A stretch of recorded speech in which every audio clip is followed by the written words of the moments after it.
All right, hello wine drinking people. Time for more of what I've had to drink yesterday. Always happy to see our friends from Noble Wines, Majestic, whatever name you'd like to call them, Spire Marketing. There's a lot of different companies that have spun off over the years. But this is the Jackson portfolio of fine wines. These guys have got some of the top vineyard sites all over the world today. They've been on a rampage buying Sara Lee's vineyard, buying the Hickenbotham vineyard, McLaren Vale, and they know how to make great wine. You've got to start with great fruit. And the first wine I'm not familiar with, this is the first time I've ever had this wine, the Wind Racer Chardonnay from the Russian River. And there's only 3 bottles left in inventory down here. I don't know what the heck these guys are out doing riding around with this wine, but 300 cases produced. And this is more in the line of a rich, oaky California Chardonnay, a little caramel corn, some toasty oak spice, showing to that ripe, luscious tropical fruit peaches. It's a lot of bit of oak in here. The vanilla bean spice really showy. Big and oaky on the palate as well. And this wine's got some oak tannin even showing on the finish, but a lot of rich and decadent fruit here. So if you like big and oaky, this wine's for you, but it's not available anyways. $42. I guess 3 bottles might still be in inventory.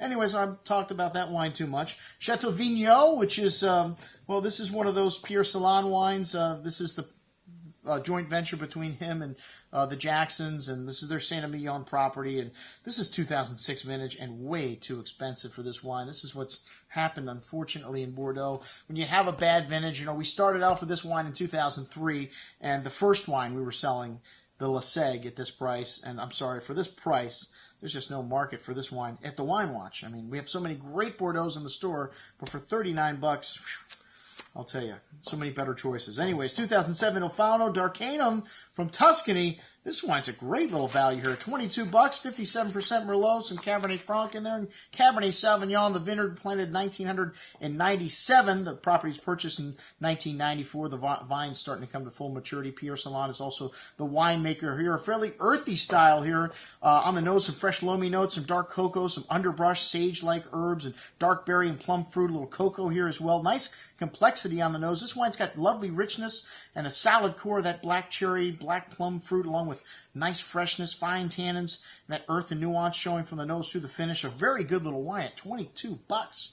All right, and then some Cabernets. That's what Napa Valley's famous for, but these are from Knights Valley, which is north of Calistoga, and Peter Michael's one of their neighbors. This Anakota project, really exciting stuff, both the Helena, Dakota vineyard and the Helena, Montana vineyard. You notice a little bit more austerity in the second wine. The first wine, these 2008s, I think a vintage that's drinking rather nice for a young vintage anyways. But 100% Cabernet Sauvignon, vineyard planted in 1997, so just starting to reach maturity. Some lovely black cherry kirsch, black currant, cassis berry fruit, bittersweet chocolate, fresh earth. You really notice that distinct minerality from this mountain fruit here, dark soy, espresso notes, and big and chewy on the tongue here. It's got lovely tannins, but a little ripe and round. Pretty well endowed, but still drinking rather nicely right now for such a young, big wine. I'd like to see this wine in a couple years. This wine's got a higher iron and volcanic rock content than the Helena Montana vineyard, which is more kind of grayish volcanic soils. And this is the Cabernet source for La Joie, or some of it. Anyways, that's their little Verite label. And this wine's got a really distinctly loamy, earthy quality to that dark cherry, cassis berry fruit, complex and layered bouquet, bitter cocoa, espresso notes. Big and chewy on the tongue, but with firm acidity and tannin, showing bitter cocoa notes all the way through the finish. Big, long finish. This wine's got lots of everything. A little bit more linear and brighter on the palate. Anyways, I like the first wine a shade better, but both of the wines excellent. And it's $69.75. And then the La Jota Howell Mountain Wine. This is Chris Carpenter's first vintage at La Jota, 2004. You still have 2004 available? It's the same price as the current release.